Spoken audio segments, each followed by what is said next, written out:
Di hotel ini 30% produk lokal kita itu sudah kita gunakan di tempat ini, terutama di bar ya. Keunikan daripada hotel, terutama barnya di sini ya. Satu lokasi kita itu ada di lokasi yang sangat premium. Untuk kawasan Pantai Kuta sendiri ya, saya pribadi mungkin mewakili teman-teman juga sangat berterima kasih kepada pemerintah, terutama pemerintah Kabupaten Madu. Di first impression itu kan wisatawan bisa melihat ya, wow, Pantai Kuta semenjak pasca pandemi perubahannya sangat dahsyat, luar biasa. Itu kan bagus tuh. Nah, jangan sampai menimbulkan kesan wow itu menjadi mimik gitu ya.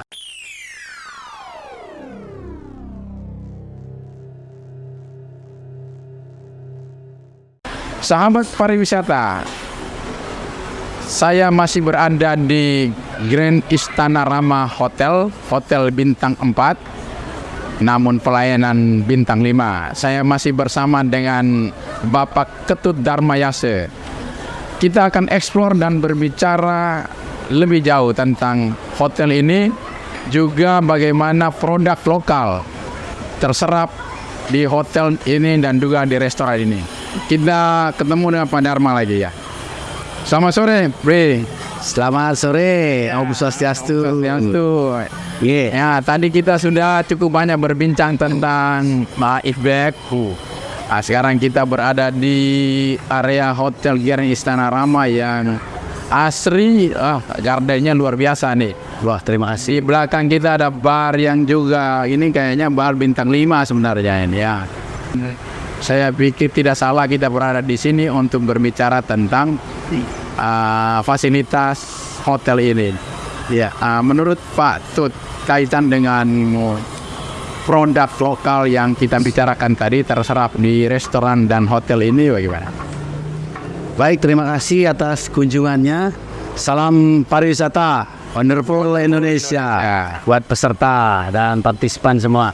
Jadi begini ya, mengenai serapan produk yang digunakan di hotel ini, kita selalu berpatokan pada arahan pemerintah terutama karena mereka merupakan regulasi. Jadi 30% produk lokal kita itu sudah kita gunakan di tempat ini, terutama di bar ya. Jadi terkait dengan penggunaan arak Bali sesuai dengan Pergub 1 2020, begitu juga dengan Pergub 99 2018, di mana baik itu sayuran, buah-buahan itu sudah terakomodir semua yang digunakan dengan sangat baik di sini. Termasuk juga penggunaan Pergub 97 tentang timbunan plastik sekali pakai. Jadi kita sudah tidak memakai plastik lagi. Jadi kita sudah ramah lingkungan. Ya. Apa kira-kira yang menjadi keunggulan dari Grand Istana Rama ya, sehingga orang memilih untuk ya kita stay lah di Grand Istana Rama atau di daerah Kuta? Kalau melihat keunikan daripada hotel, terutama barnya di sini ya. Satu, lokasi kita itu ada di lokasi yang sangat premium, di mana itu sangat dekat dengan destinasi pariwisata, terusnya destinasi Pantai Kuta. Kemudian sangat dekat, mungkin cuma 10 meter ke pusat pembelanjaan, mall terbesar juga di Pantai Kuta.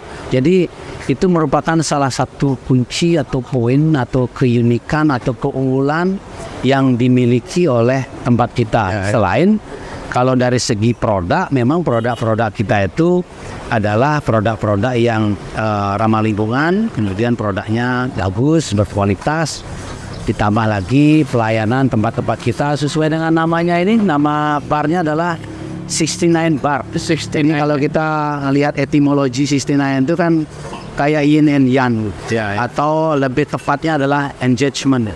Bagaimana antara staf dan pelanggan itu saling bergandengan tangan. Itu namanya engagement dari 69 Bar. Kemudian ketika pandemi kan kita udah banyak tahu ya, ini hotel pada banyak yang tutup, collab. Tapi Grand Istana Rama tetap beroperasi. Kira-kira apa kiatnya, Tova? Bagaimana sih siasat untuk bisa bertahan selama pandemi.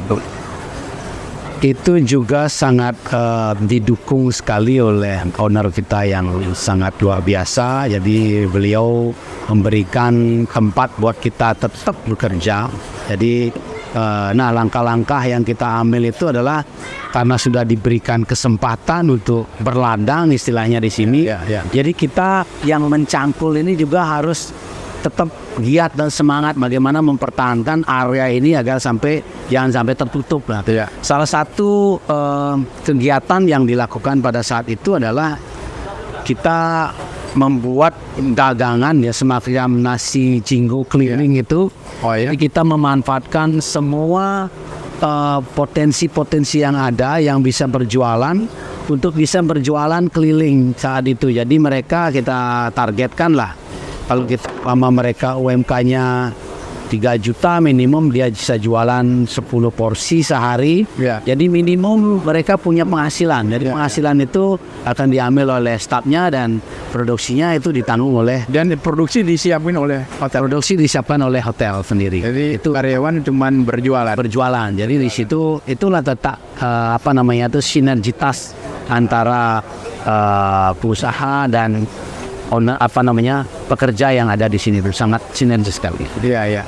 Kemudian apa kira-kira juga yang menjadi keunggulan lebih dari Grand Istana dari sisi mungkin kamar, fasilitas lain, hotel, misalnya kolam dan lain sebagainya? Mungkin kalau kita melihat di area Pantai Kuta yang biasanya ini kan kebanyakan hotelnya city hotel ya. Tapi di sini luas kamarnya sangat besar ya kalau dibandingkan dengan hotel lain.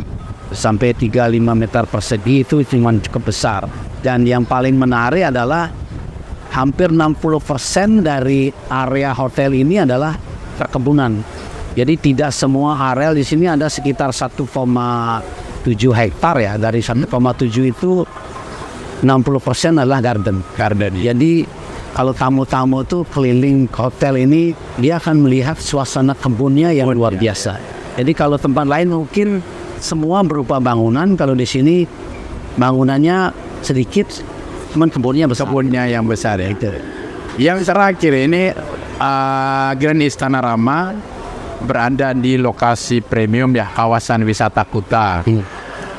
Mungkin Pak Ketut bisa ceritakan sedikit tentang kawasan. Kalau kita lihat ya dari kasat mata, Pantai Kuta ini banyak berubah dari sisi penataan itu. Nah, sebagai orang yang hari-hari berhadapan atau berada di kawasan Pantai Kuta, melihatnya bagaimana? Dan mungkin ada pendapat pikiran tentang pengembangan kawasan Pantai Kuta ini ke depan. Baik. Untuk kawasan Pantai Kuta sendiri ya, saya pribadi mungkin mewakili teman-teman juga sangat berterima kasih kepada pemerintah, terutama pemerintah Kabupaten Madu dalam hal ini. Baik itu Dinas Pariwisata, Dinas Lingkungan Hidup, kemudian Dinas PUPR, termasuk Desa Dinas dan Desa Adat baik LPM maupun Desa Adat di sini sangat cukup bagus sekali. Mereka melakukan sinkronisasi dalam pengelolaan Pantai Kuta ini sehingga Pantai Kuta ini selalu menjadi idola bagi wisatawan, baik itu wisatawan mancanegara, domestik, bahkan wisatawan lokal Bali. Nah itu sangat menarik sekali dan saya lihat juga progres pembangunan di Pantai Kuta ini sudah jauh meningkat kalau dibandingkan sebelum Covid. Jadi sarana dan prasarananya juga sudah mulai ditingkatkan. Kita lihat itu jogging track sudah dibangun, sudah ada, jadi masyarakat atau tamu bisa melakukan jogging track baik itu pagi hari maupun sore hari sambil melihat sunset. Kemudian fasilitas umum yang lain itu toiletnya, wah luar biasa. Toiletnya tuh seperti toilet bintang 5. Bintang 5 ya. Nah itu bagus sekali, fasilitasnya sudah bagus. Termasuk tempat-tempat photoshoot itu, kalau kita yang tempatnya sudah instagramable ya. Jadi kalau wisatawan mau berfoto, melihat bahwa wisatawan itu ada di Pantai Kuta, itu sudah kelihatan sangat jelas sekali. Tempat parkir juga di dalam di pantai juga sudah disediakan dan itu sangat mendukung sekali untuk kelancaran transportasi. Namun di balik pembangunan itu mungkin ada beberapa hal yang harus lebih ditingkatkan lagi. Ya, misalnya Misalnya gini, karena Kuta itu kan termasuk destinasi kelas dunia ya. ya. Jadi bagaimana memberikan kesan yang nyaman dan aman kepada wisatawan yang berkunjung, baik itu wisatawan lokal maupun mancanegara. Di first impression itu kan wisatawan bisa melihat ya, wow, Pantai Kuta semenjak pasca pandemi perubahannya sangat dahsyat, luar biasa. Itu kan bagus tuh. Ya. Nah, jangan sampai menimbulkan kesan wow itu menjadi mimi. Ya. Kalau Bali bilang mimi, atau mimi itu terheran ya. karena Ya. ada sesuatu yang harus dibenahi gitu. Contoh nih, dari pemandangan yang bagus itu, fasilitas yang luar biasa, mungkin ada beberapa yang harus ditingkatkan lagi nih. Salah satu adalah penggunaan gerobak-gerobak makanan atau food stall yang sudah didirikan di Pantai Kuta itu agar ditata kembali, dikelola dengan baik. Karena apa? Yang kesan pertama dilihat wisatawan ya, kalau kita perspektifnya sebagai wisatawan, Ya. yang pertama dilihat adalah agak kelihatan kurang menarik. Karena di situ setiap gerobak itu ada tulisan masing-masing warung. Itu sudah kesannya tidak mengesankan seperti kesan tempat destinasi dunia. Ya. Yang kedua, gerobak-gerobak itu warnanya sudah mulai pudar sehingga tidak begitu menarik, bahkan bisa mengganggu pandangan bagi wisatawan yang melihat gitu ya, karena mereka kan mau melihat sunset ini. Kalau sekarang berubah itu jadi gerobak yang lusuh, itu kan kurang menarik. Mungkin itu perlu di review kembali biar bisa juga masyarakat bisa jualan dan pemandangan untuk para wisatawan juga menarik atau bagus. Itu perlu direview kembali. Berikutnya saya melihat juga ada disfungsi dari gerobak itu sendiri ya. Ada beberapa gerobak yang belum disewakan mungkin. Ya.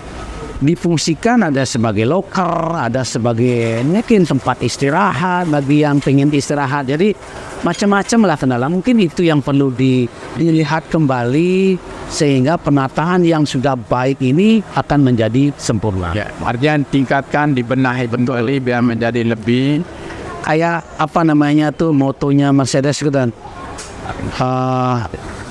Perubahan itu harus cepat. Ya. Supaya Namanya race tidak perfection point. supaya kawasan wisata budaya internasional tetap Betul. terjaga, tetap terpelihara dengan Nah, akhirnya nanti kalau ini penataannya bagus ya, wisatawan kan pasti pertama datang ke sini. Kalau wisatawan pertama, berarti masyarakat sekitar juga akan menikmati, termasuk saya yang dari perantauan atau yang lain, pasti akan menikmati hasil dari pariwisata yang ada di Kuta. Tapi kalau pariwisatanya nanti jenuh, jadi kita semua akan merasa kehilangan. Nah, Pak Tut, ini kayaknya kita di samping kita ini ada produk-produk yang patut kita coba juga ini. Baik, kita ini makanya seperti saya bilang, kita sudah menggunakan produk berbahan dasar arak dari lontar dan kelapa. Jadi kita sudah mensupport nih program Bapak Gubernur ya. Melalui Pergub 1 2020. Ini araknya sudah ada di sini dan kita sudah buatkan koktail. Namanya di sini koktail itu local experience. Jadi koktail-koktail yang berbahan dasar arak. Jadi sudah punya pilihan tamunya nanti. Ini yang normal, ini kita punya yang disebut dengan sunrise. Nah, ini namanya Dharma Sensation. Kenapa memilih Dharma Sensation? Dharma Sensation ini udah dipaten kan belum? Sudah belum. Jadi kita tahu ini karena saya yang meng-create, jadi saya namakan Dharma Sensation. Ini sangat cocok bagi anak-anak muda biasanya. Anak-anak muda khususnya bagi perempuan dan di suasana siang hari. Mari kita coba dulu. Kita coba ya. Gimana nih? Terus arah balik maju masyarakat. Dharma Sensation.